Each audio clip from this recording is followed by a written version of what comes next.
Welcome everyone to Jews in Sports. We're here with Dmitriy Salita, amazing from Boxer. A lot of you probably know him. Today is going to be an amazing show, as we always get in this podcast, the life's biggest questions from our Jewish athlete heroes and their perspective, because they are the ones that have the skills to give us these incredible questions. And I'll throw the first question at you, Dmitry, which is basically a little cliche, but it's really a real thing that we all need to understand. How does one bounce back, especially when you get hit in the face? Because you're a boxer, get hit in the face, it hurts, it's shocking, it happens. How do we get bounce back? So first of all, thank you so much for having me on the program. It's a great honor. Getting hit in the face, getting hit in the body. If you talk about literally, hopefully you train for it and you're able to recover quickly and punch the other guy fast. Punch the other guy back. Right. If you're talking about life, sometimes those punches hurt a little bit, and you got to walk it off and then come back fighting. Right. So obviously, walk it off is easier said than done, physically and mentally. So it is in practice. You hit on it, right? I think you have to practice for those moments when you get hit in the face. Sure. I mean, I would say that in my life, Jewish philosophy, in the ring and in life certainly helped me deal with moments of being uncomfortable, with moments of pain and moments of loss. Truly in a boxing ring, sometimes when you get hit, you can't let the other guy know that he really hurt you. So you either walk it off, or you hold him, or you fake him. You got to pretend a little bit, Fake it till you make it. Fake it till you make it, and then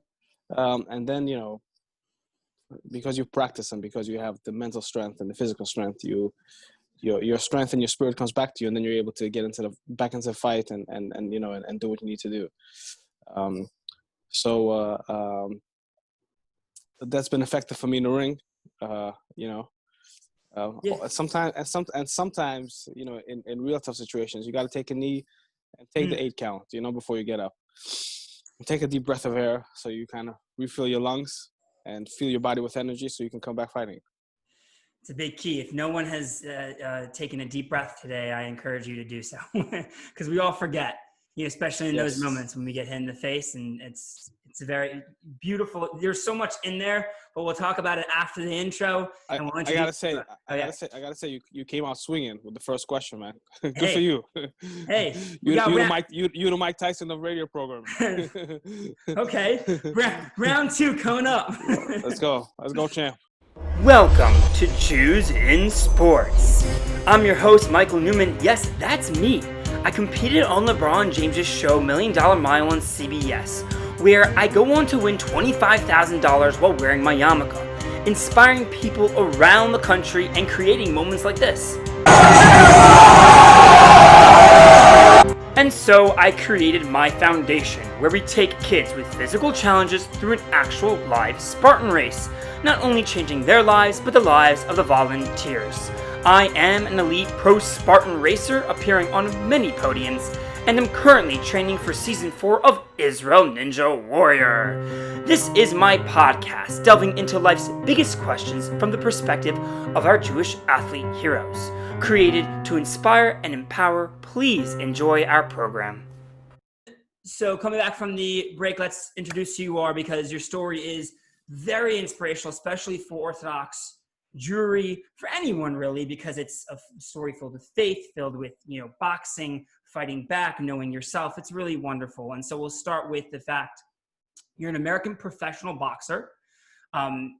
It's not just like you made it there as an Orthodox Jew and yay, everyone, good for you.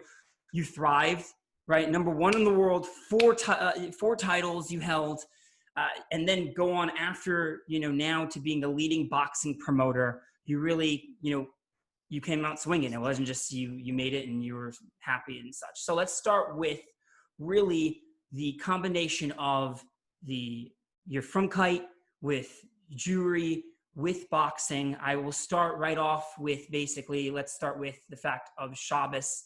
Did you give up any, because that's always a big test of faith, right? Or relationship, or however people judge it, or anyway, what was the story with Shabbos and boxing, and how did you make that decision? So Judaism and boxing, kind of happened in my life, and Judaism grew in my life gradually. I want to kind of give a bit of a background. My family immigrated to the United States from Odessa, Soviet Union, then now Ukraine, in 1991, and I joined the Star City Boxing Club, which was one of the best boxing gyms in the country when I was 13 years old. Um, at the age of 14, I started to get close to Chabad Lubavitch, and slowly started to become observant at a slow pace. And then at the age of 18, I came to a point in my life where I felt that Shabbos observance was important for me, and kind of the next step in my observance. I'm going to introduce, Sure. Coming right there, in a sense that a lot of people, how is that decision made in this way, like keeping Shabbos? Because it's a big deal. It's a big change in your life. Was it a big deal, or was it kind of just like something that felt good? What was that transition or that decision? Because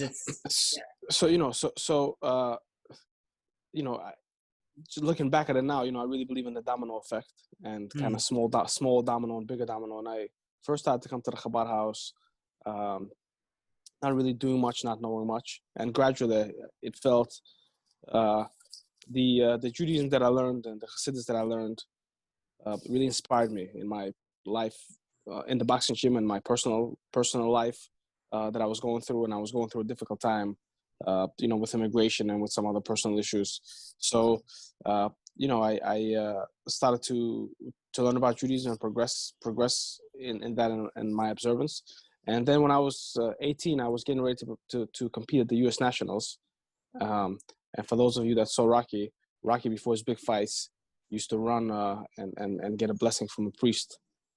So I came to my rabbi, and my rabbi, whose name is Zalman Lieber from Chabad of Flatbush, said, you always have my blessing, but I suggest you write a letter to the Rebbe. And I wrote a letter to the Rebbe, and the answer that I had was that you'll be successful in what you do and will have influence over people, but do your job according to Torahs and mitzvahs. And Rabbi Zalman said, for you, this means that you shouldn't box on Shabbos. You shouldn't box on Shabbos. That you shouldn't box on Shabbos, right? So he said, when you go to Gulfport, Mississippi, which is where this tournament was going to be held, I suggest that you don't box on Shabbos. And at that point in my life, I still wasn't Shabbos observant, and it was a huge step. He and I argued about it, so to say. But but he was very persistent, and I really believed in it, and believed that only good can come out of it, and believed in all the things that he told me. So the way these national tournaments work is that you advance by the process of elimination. So the tournament starts on Monday and the finals on Saturday. I got to Gulfport, Mississippi, and I said, guys, make it to the finals. I'm an observant Jew. I won't be able to box on Shabbos. And they said, well, if you don't, then you'll be disqualified. But I had so many talented boxers in my weight class that I said to myself, let me take it a day at a time. And, if I make it to the finals, then I'll deal with it at that point. Right. And I won several of my fights. Then in the semifinals, I fought Keith Mason, a fighter who was a world champion, national champion, one of the favorites to win the tournament. And I beat him. No one really has heard of me before on the national circuit. So this guy, whose name is Dylan Hernandez, who now works for the LA Times, was covering the tournament for the local paper, and he said, wow, Dmitry, never heard of you. What a big upset. What can we expect from you in the finals? Because in the finals, I was fighting another really, really good fighter. I said, Dylan, the finals are at 2:00 on Saturday afternoon. It's the Sabbath for me, which is a holy day, and I won't be able to box on it. So, and USA Boxing told me that they would disqualify me. So as of now, I'm not going to be able to fight, on Saturday. So Dylan, as a writer for the Sun Herald, spoke with USA Boxing, and they changed my time. Wow. And I fought on Saturday night after Shabbos was over, and thank God I won. So that was my first real Shabbos test, and thank God it worked out well. Nice to hear, because I have this a lot with Orthodox athletes, right? Where it's just kind of like, No, we're not. No, not Shabbos, right? It's just an instinct, and it is because it's just that's the feeling, right? You came at it from a different end. Like I said, good to you when you argued back to the Rav, and a lot of people would be like, why would you do that? Why would I? You know, I think it's a beautiful thing in the sense that it became your own decision. You worked it For through. sure. You Oh discussed yeah, it. This was what it was important to you in that definitely. moment. I really, and that's, that's one of the things about the domino effect, and one of the great philosophies of Chabad is that I took upon myself, mitzvahs and observance very, one step at a time. I see that you're drinking from a cup that's a cheeseburger. So there was a time when I used to eat at McDonald's and Burger King. Is And it as good as we think? it's not for this program. Exactly. So there was a time when I, let's say wouldn't mix dairy with meat, even though I was eating at McDonald's. So all these steps were very gradual, but they were going in the right direction. So, but I felt good about it, and I felt that they were important to me. So it's really important. When I first came to the synagogue, my rabbi encouraged me to read the prayers in Hebrew. I'm sorry, in English, so that I can understand what they were. Right. And I feel that connection, really personal connection to spirituality and to godliness, is so important. Uh, that it's not robotic, Right. and that you really feel for what you're doing. And obviously, sometimes we get, it becomes habitual and you forget about it. But I feel that it's important to be real with your own spirituality and to find it and to feel it and to develop it. So I love so that. I'm very very blessed to have been influenced by people that really believe in what they're doing. So when people that really believe in what they're doing speak to you and and and uh, and say, do as I do, not as I say, but they are also doing doing what they preach in a very in a very strong way with love, that really rubs on you in the right way. And it did on me as a young kid coming from the Soviet Union and not coming from a religious family, not being in a frum environment, being in a boxing gym, which is a completely different community and different, Yeah. different kind of life. Aggression, tough, the Uh, dude. Yeah. Going to public school, By the way, one of the things that I want to say, when I was in James Madison High School in Brooklyn, speaking of Jewish athletes, I remember reading about Tamir Goodman in the Oh, Daily News and the Sports Illustrated, he's been on here. and really inspirational to see at that time. I was just a Brooklyn kid listening to hip hop music, and I see this guy playing basketball with a yarmulke and breaking records. So it was really inspirational for me to be able to see someone do it. And I would say, Tamir was the first and I was the second, but Tamir was the first and kind of paved the way for something like that to happen. It's really, really incredible. So even though I didn't know him, and now obviously now we're good friends, I'm very grateful for him that he took such a bold step to do that and represent who he is.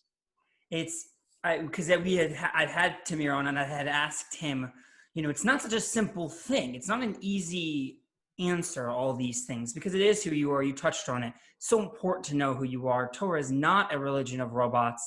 There's a connection with Hashem. There's an understanding of growth. But I had asked Tamir, like, it's not an easy thing, and who knows what the right or wrong answer is, really, at the end of the day. He could have made it work, again, not against halacha, if you can make it work in the frame of halacha.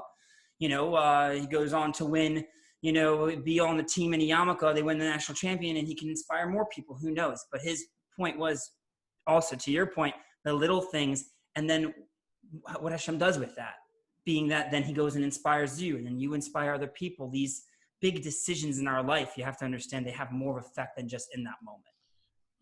Yeah. So and I gotta say, and we as a nation, and we're so blessed to be in the United States, because me coming from the Soviet Union, I remember that people were very secretive of their Judaism and very kind of afraid to say that they were Jewish.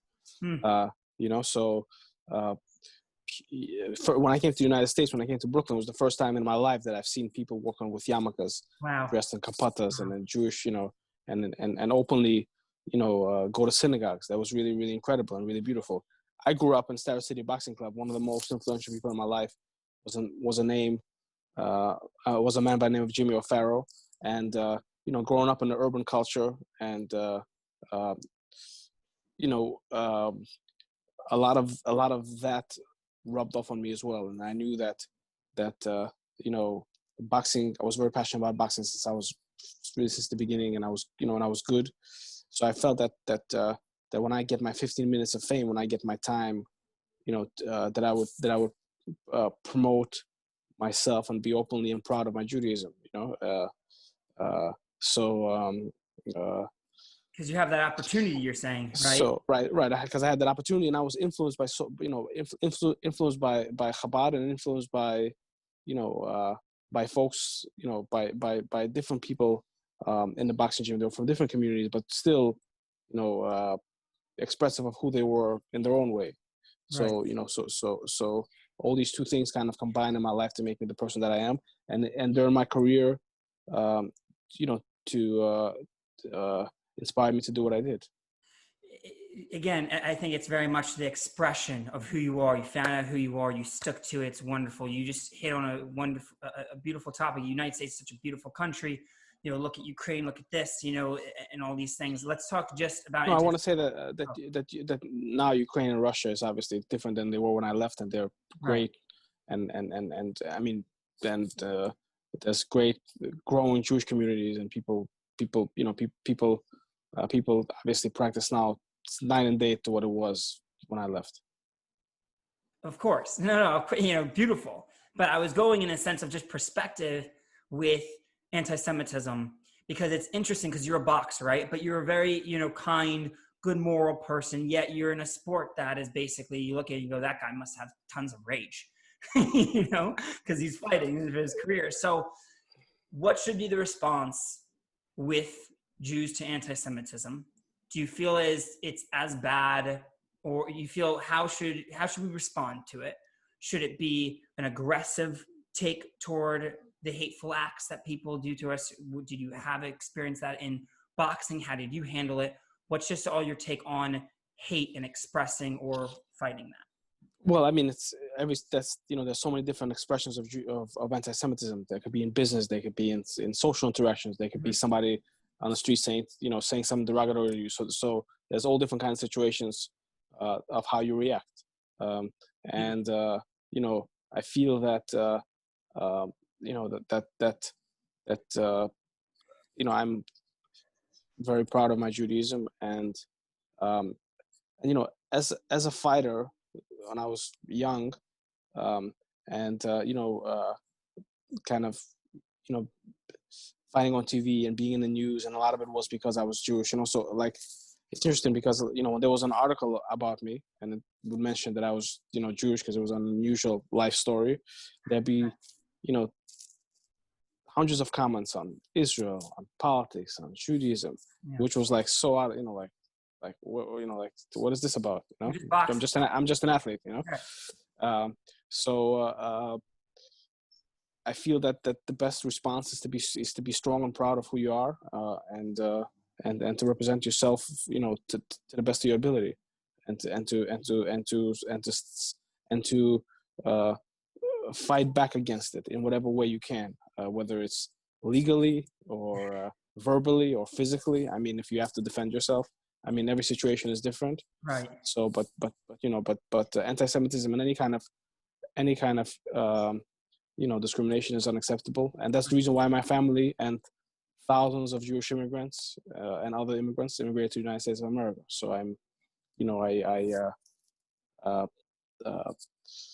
very blessed to be here, and to take advantage of of all the freedoms and the rights that we have. Right. And so again, I mean, so I've thank goodness done a lot of work in anti-Semitism now, and I'm trying to reshape the response of anti-Semitism, and you hit on it. And I have this whole concept of bullying effect, and it's an expression of pain that people of hate, anti-Semites, racism, all these things. And so it's how we react to it.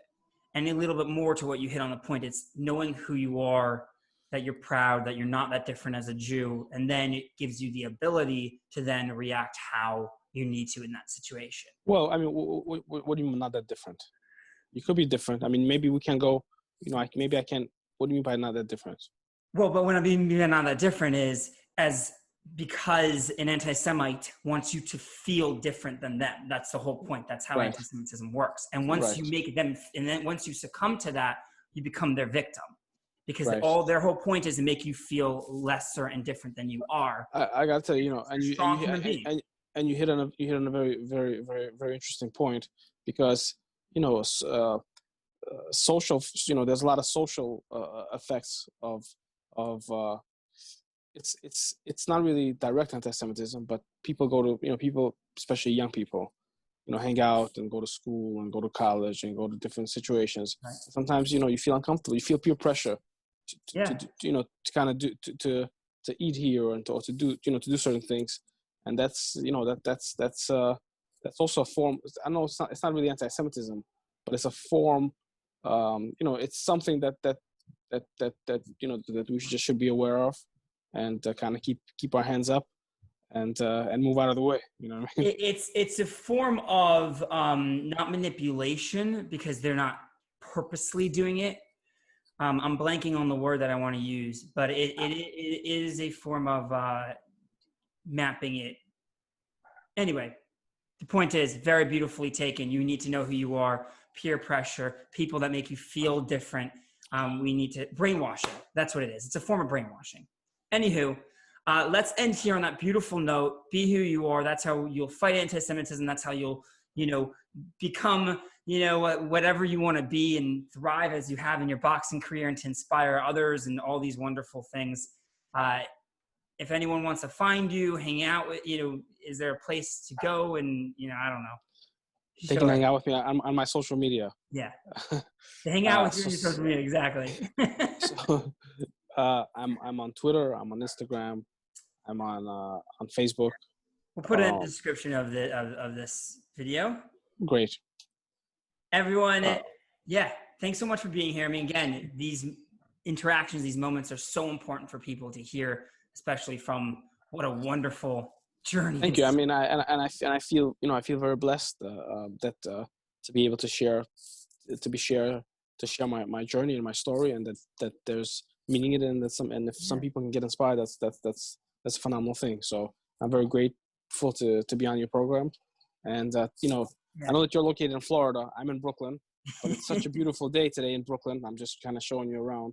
There you go. And I'm sitting outside, so and it's like almost mid-November. So it's a beautiful day. Thank God for it. And thanks for having me on. Yeah, with that, 100%. You have to be grateful for that day, huh? Especially with, sure. I won't go negative. We're going to stay positive. We look at today, not the future. Thanks, man. Take care. Thank you guys so much. Remember to smile, inspire. As we're all in this together, change one person's life. That's it. Take care, everyone.